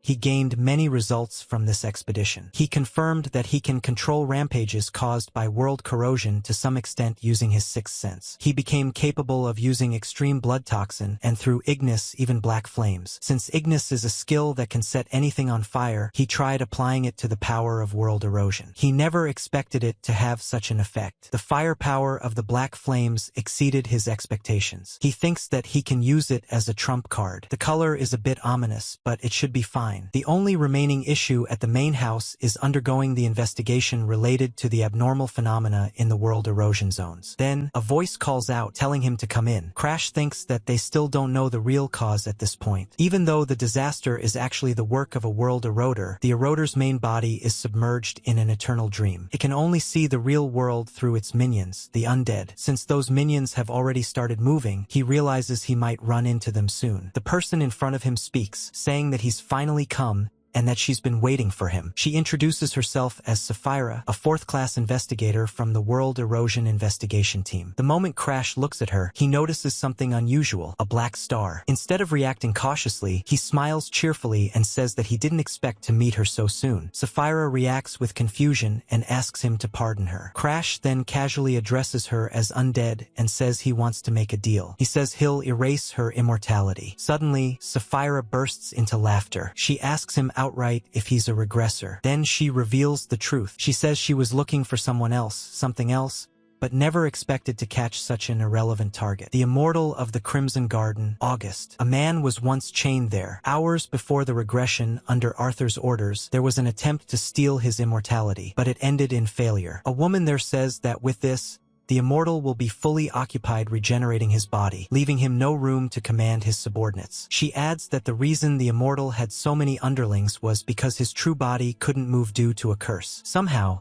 she says, that almost makes her feel a little sorry for him. Arthur immediately snaps back, asking what part of that is pitiful. He reminds her how much trouble they went through because that immortal raised the corruption zone's rank, telling her not to act innocent. The woman responds that it wasn't her intention. Sigrun cuts in, telling them to stop the pointless arguing. She says that anyway, this settles the immortal issue, but unfortunately for Crash, he couldn't steal immortality. Crash laughs and agrees, but in his mind, he thinks that even if he were reborn, it would still be impossible. The unlock condition was absolute. He had to be stronger than the immortal. How could something like that ever be possible? Back in the present, Crash asks calmly what makes her think he's a regressor. Sapphira responds that the moment a mere child dared to propose such a bold deal, it could only mean one thing. She says he's a regressor, trapped in the gears of time. And yet, he claims he can kill someone like her, a being who transcends time itself. She tells him not to lie so obviously. As she prepares to reveal her full strength, Crash raises his hand. He says it's not a lie. He tells her that his skill can steal even her immortality. When she senses the overwhelming aura surrounding him, Sapphira finally realizes what it is. The Black Hood. For the first time, fear creeps into her expression. She realizes that someone capable of killing her, someone who can steal the curse of immortality, has finally appeared. She asks what his conditions are. Crash replies that he wants her help to become stronger. He explains that his skill won't activate unless he becomes stronger than her. Sapphira laughs. She asks if that means he wants her to take him as her disciple. She says that if it means being freed from immortality, she would have been willing to sell even her soul. She accepts. She declares that she, Crimson Garden August, will raise him into the strongest man alive. Crash feels overwhelmed. In his mind, he thinks that even without her true body, her aura alone is crushing. Crimson Garden is a powerhouse strong enough to rival Arthur, with subordinates even stronger than his. And now that monster has chosen him. Crash thinks that with her cooperation, he can become even stronger. Even if he has to borrow the power of a corruptor, he wants to stop world corrosion, total annihilation. He reminds himself that a skill is a unique ability that only one person in the world can possess. By that principle, the regression skill returned to Arthur in this lifetime. That makes it impossible for Crash to regress again by his own will. If the world is destroyed again in this life, even his own existence will disappear. Crash reaches out his hand and says that from now on,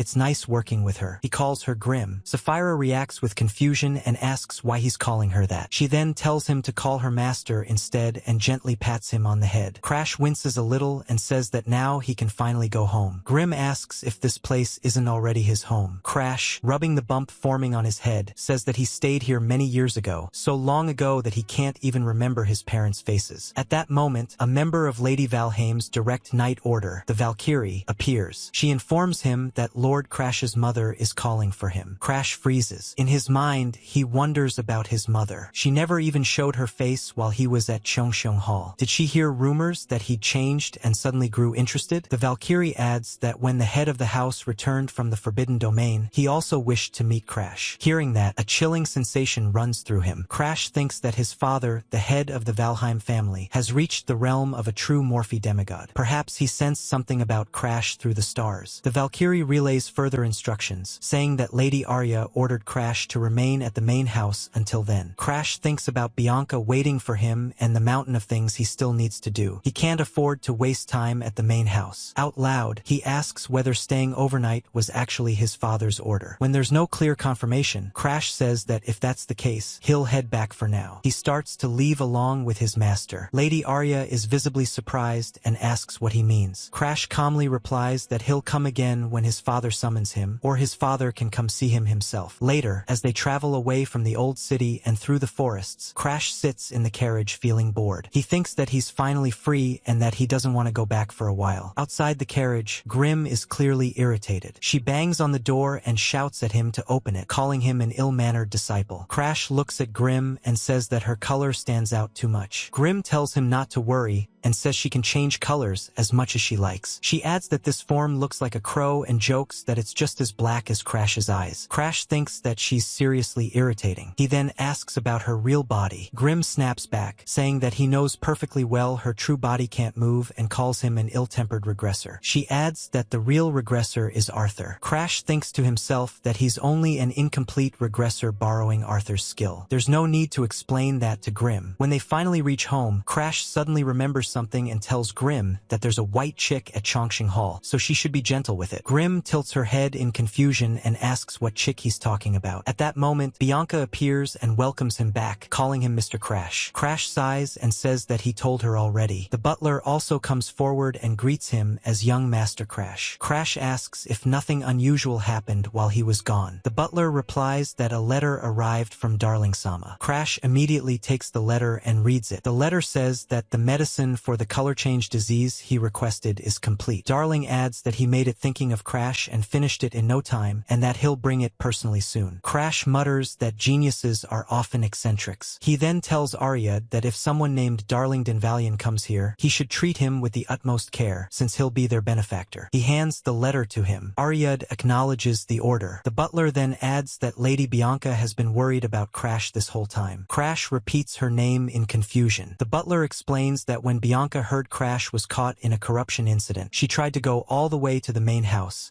insisting that she was going to see him. He adds that she even ordered the carriage to be prepared. Hearing that, Crash thinks that he hasn't checked Bianca's locks in a while. Quietly, he activates his skill and checks. He immediately notices it. The first unlock condition, becoming Bianca's friend, has been completed. Crash freezes in surprise. Bianca's first lock has been unlocked. Bianca asks if there's something on her face. Crash says no, explaining that he just wanted to introduce her to a new friend. He says the crow's name is Cream. Bianca gently takes the crow and repeats the name. She comments that he's as soft as whipped cream. Crash smiles and says that it looks like she really does like animals. In his mind, Crash wonders how to unlock the second lock. He activates his skill again and checks. Second unlock condition. Bianca becomes Bianca's friend. Crash thinks about it. Usually, when it comes to important people, it's parents, children, friends, or lovers. Technically, he's already her fiancé, so lover is probably the closest category. At that moment, Grim suddenly tries to put distance between herself and Bianca. Crash thinks further. Becoming lovers with an emotionless Bianca wasn't part of the conditions before his regression. Besides, he's an adult on the inside. Hitting on a girl like her feels wrong. Grim mutters that it looks like the pale girl has taken a liking to him and wouldn't let go. Crash replies that she must really like him. Grim then changes the subject and asks what he's planning to do next. She immediately declares that she wants to test his strength. She says playtime is over and tells him they're heading to the training grounds. Crash is a little surprised but agrees. During training,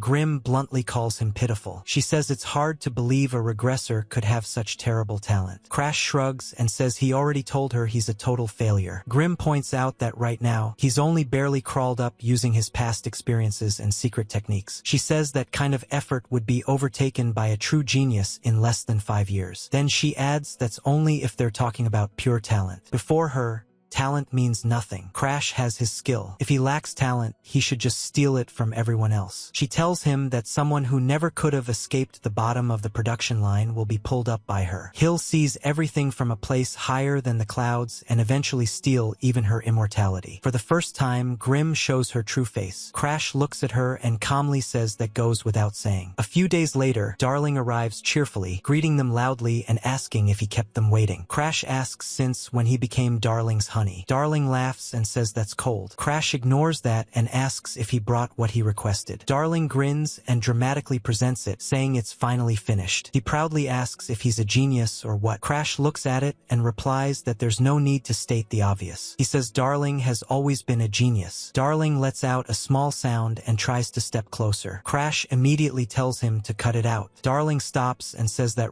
there was something he wanted to mention. He explains that apparently Annex has changed. Crash repeats Annex's name. Darling says that Annex stopped training after losing to Charlotte, but he heard that after the incident at the Star Sanctuary, Annex started training again. Crash thinks to himself whether that traitor actually got inspired by him. Still, out loud, he says that he doesn't care about Annex at all and tells Darling to just go home if they're done here. Grim interrupts and says that Starlin has other plans besides Valheim. She quickly dismisses it, saying it's fine, since she was planning to strengthen Crash's weak body anyway. She tells him to ask the man with the alchemist star to brew some elixirs for him. Darling, who was clearly waiting for some kind of reward, perks up immediately. Grim explains that it would be a special medicine that increases physical stats and aura when consumed, an elixir. Crash thinks about it. Elixirs are extremely expensive, and sometimes their brewing techniques are passed down through family lines. Back then, they were only meant for a select few and were completely out of his league. As Darling leans a bit too close to his cheek again, Crash asks what he thinks he's doing. Grim cuts in and says that she knows the formula, so he just needs to tell Darling what to do.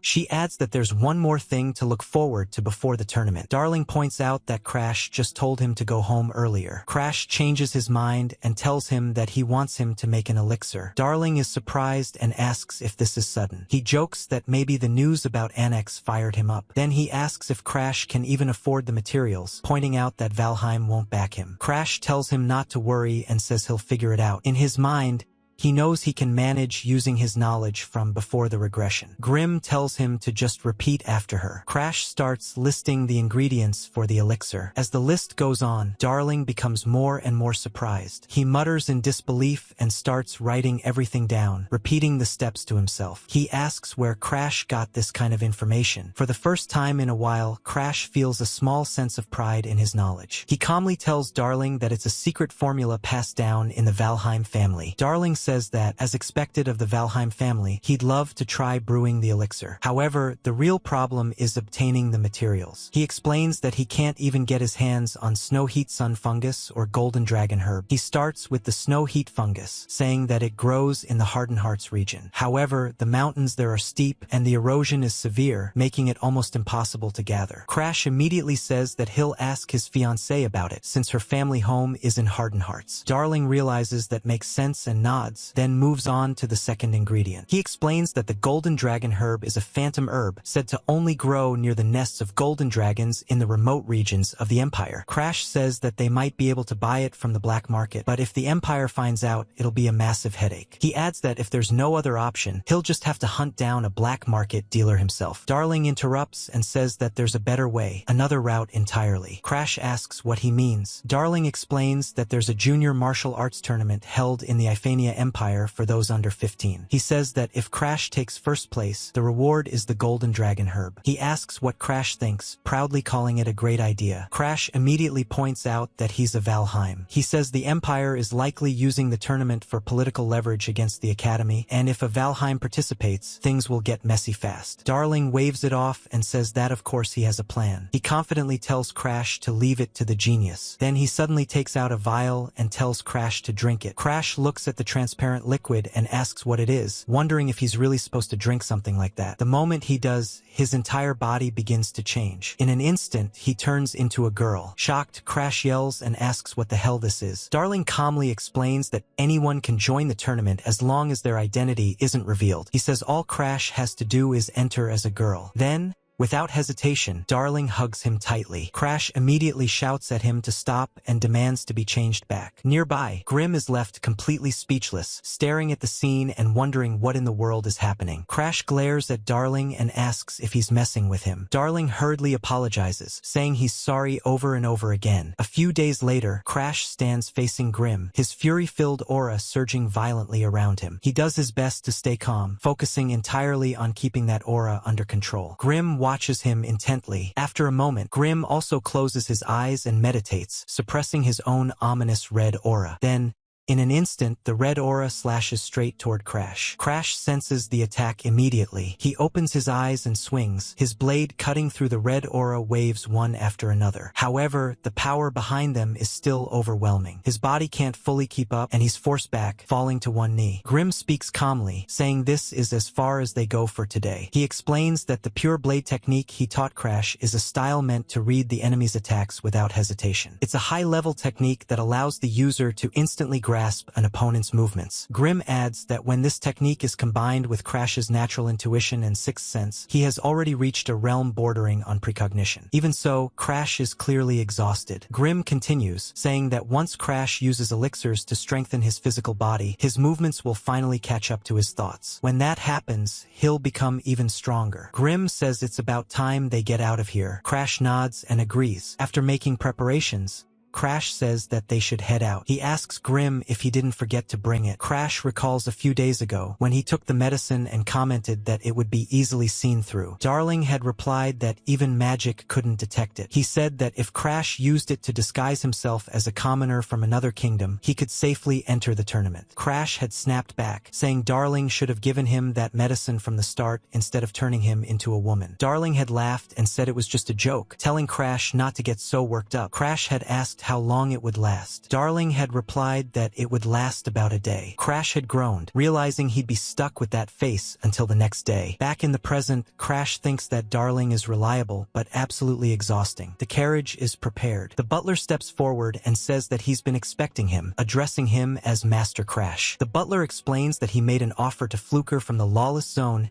and arranged for a merchant to assist with Crash's illegal border crossing. He instructs Crash to remain hidden during transit. Crash notes that the man is a dealer in eroded species and says that he should be able to pass the border thanks to him. He praises Ariad, saying that thanks to him, he can leave Green Pine Manor in his hands without worry while he's away. The butler bows and says to leave everything to him. He promises that absolutely no one will be allowed inside, not even the head of the house. The butler is already fully resolved. The day after Darling gave Crash the medicine, Crash thinks about how the discoloration disease was the real reason he handed it directly to the butler. When the butler took it, he immediately bowed deeply and said thank you for curing his daughter. He is overwhelmed with gratitude, feeling that no words are enough to express it. The butler says that now he can die with no regrets. Crash immediately shuts that down and says that if he's truly grateful, then he should keep living. He tells him that since he saved his daughter's life, the butler is not allowed to die until Crash says so. He orders him to keep serving him. With tears in his eyes, the butler says that this is a small price to pay compared to her life. Crash tells him that's right. The butler swears that he will survive no matter what. Crash smiles at that and thinks that he can finally stop worrying about Ariad betraying him. He also thinks about Bianca and thanks her for agreeing to his request. Crash tells Bianca that it's been a long time since she's been home and that she should get some proper rest. Bianca refuses and says that as soon as she obtains the snow-white solar fungus, she'll return immediately. She says she'll be waiting for his return at Green Pine Manor. Crash understands and tells her that he'll try to get back as soon as he can. He's genuinely happy seeing all the special delicacies she prepared for him. He asks if that was the reason it was so noisy yesterday and thanks her, saying he'll eat it later. Bianca wishes him a safe trip. Crash tells her to take care too and says they're heading to the Empire. Soon after, they begin traveling. Grim flies around the carriage as they move forward. Crash has finally obtained the power of Ignis, and he focuses on meditating meditating, doing his best to keep all the powers within him under control. Grim asks how the power of erosion is holding up. Crash replies that it's stable thanks to his sixth sense. He adds that the past 5 days have been peaceful,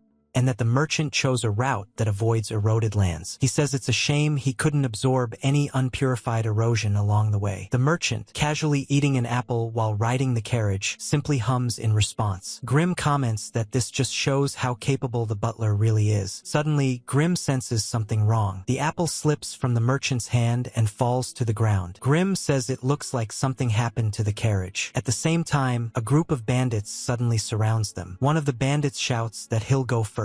Another complains, telling him not to be so impatient, calling him boss. As the bandits attack the merchant, she starts crying in panic. She thinks that it's over and that she didn't sense the bandits at all. She wonders if she's really going to be taken down like this. Suddenly, a sharp slice flashes through the air, cutting down several bandits at once. Crash steps forward, his aura fully released. One of the bandits shouts, asking what's with this kid. The boss immediately orders everyone to get him. All the bandits rush in at once. One of them sneers and says that he can't rely on his weapons anymore, asking what he's going to do now. Crash calmly pulls out his sword, imbues it with aura, and says that if they mean weapons like these, then yes. In the next instant, he cuts through the bandits continuously, one after another. Soon, only the boss remains. The boss stares at him in shock and says that he's no ordinary brat. He declares that he'll kill him in a single blow. He swings his axe with full force. Crash blocks it using the pressure of his aura alone, then immediately slices the boss down as well. The bandit is stunned and shouts that his attacks are being read. He says that a cheap trick like that won't work on him. Crash replies calmly that if that's the case, then he thought he could handle this without even using his sixth sense. That completely enrages the bandit. He yells that if it's come to this, he'll use his secret technique. He laughs and says he'll crush Crash's head along with his sword. As the bandit prepares to strike, Crash remains completely calm. The bandit shouts that Crash fell for it and activates his phantom battle axe technique. From the outside, it looks like he's striking from above, but at the same time, an attack comes from the side. Crash instantly sees through it. He activates his fiery technique and says that this is that technique. Crash freezes in shock and blurts out that the secret technique just now belongs to a disciple of the slaughter dog, asking if the bandit is him. Butcher Dog Balakin, a murderer who later became a servant of the world corruptor alongside the white demon, Bianca. In the original timeline, he was destined to infiltrate Starland and slaughter countless people, only to be killed by Charlotte in the end. That single incident made Charlotte famous across the entire empire. Every newspaper talked about how a 16-year-old girl from House Valheim defeated a servant of world corruption. But that time shouldn't have come yet. Crash thinks that Balakin's infiltration into Starland was supposed to happen much later. So why are his subordinates already active in the lawless zone? Something feels wrong. After cutting down the bandit, Crash mutters that this is happening way too early. He gets a bad feeling about it and decides they should grab the golden dragon grass and get out as fast as possible. Imperial capital, Sela. Martial arts tournament registration site. A massive crowd has gathered. Watching from above, someone remarks that a lot of people showed up. A young girl stands there, the fourth imperial princess of the Iphania Empire,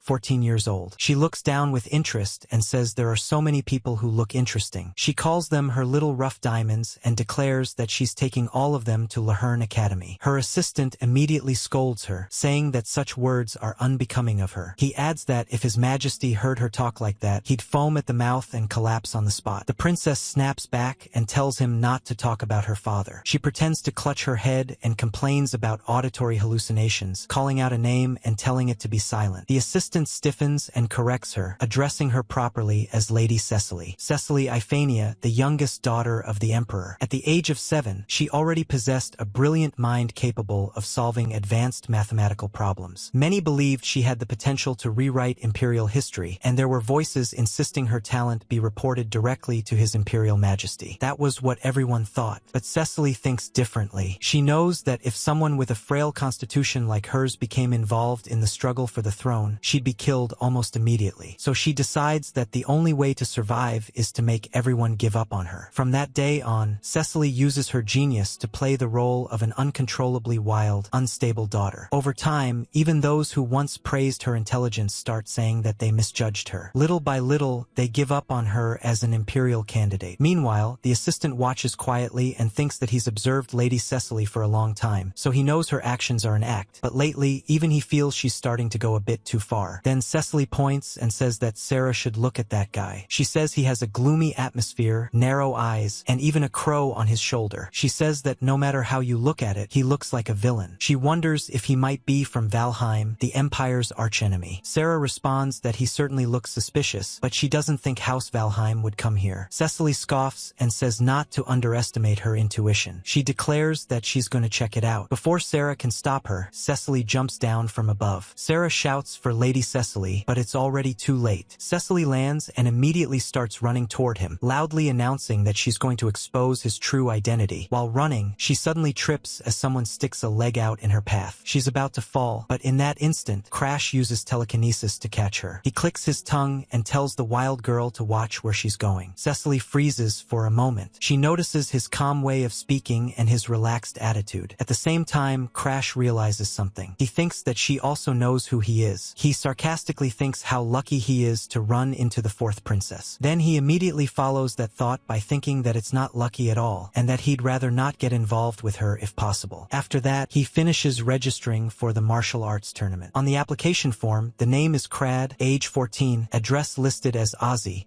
within Imperial territory. Crash thinks that all that's left now is to find an inn. But no matter where he goes, every place he asks is full. He mutters that it looks like everything is booked. He sighs and says it looks like he'll be sleeping outside tonight. Just then, a voice calls out to him. A cheerful old lady waves at him and asks if he's participating in the tournament. She says that if he doesn't have a place to stay, he can lodge at her place. She smiles warmly, like a kind grandmother overflowing with innocent goodwill. Grimm immediately warns that this is clearly suspicious. Crash shrugs and says that if the offer is real, then he'll take it. Grimm clicks his tongue and asks if no one ever taught him not to follow strangers. Crash replies that he slept outside all the time in his past life and that he's sick of it. Grimm goes quiet for a moment, then mutters that this is exactly how regressors are. They never learn. They eventually arrive at the house. The old lady says that they're here and tells him he can use the room at the back on the second floor. She adds that she'll prepare dinner right away and tells him to come down later. Crash thanks her sincerely. Once inside, he looks around and thinks that he really is lucky this time, since at least he has a place to sleep. However, the moment he steps inside, he sees Cecily standing right in front of him. She points at him and says that it's him from earlier. Crash immediately tries to hide his face. Grimm clicks his tongue and says that it was a trap after all. He complains that this is exactly why he told him not to follow strangers. Crash thinks that if she figures him out, it'll be a huge problem. He decides to ignore her and escape to his room. He keeps walking, but Cecily follows and teases him, saying how strange it is that such a cute girl is talking to him and he's ignoring her. She asks if maybe he has those kinds of preferences. Crash gets irritated and a little flustered. He snaps that she's not his type at all and that there are tons of people prettier than her in this world. Cecily stops and asks, sounding amused, who exactly those people are. Crash says he has no obligation to answer. She laughs softly and says that he's as mysterious as he looks. She clearly isn't giving up and says she wants to know more about him. Crash tells her not to follow him. She ignores that and suggests they eat together, saying she wants to learn more about him. Crash sighs and says it's too bothersome and refuses. Cecily raises an eyebrow and asks if he really thinks it's okay to act like that when he knows she's a princess. The atmosphere suddenly tightens as she starts leaning on her authority. Then she casually calls out his registered name and origin, saying Crad from Starlin. That makes Crash freeze for a moment. He's genuinely shocked and thinks that this girl figured out where he's from just from their brief conversation. He realizes how terrifying she actually is. What's going to happen next? If you don't want to miss out, subscribe right now and turn on all the notifications.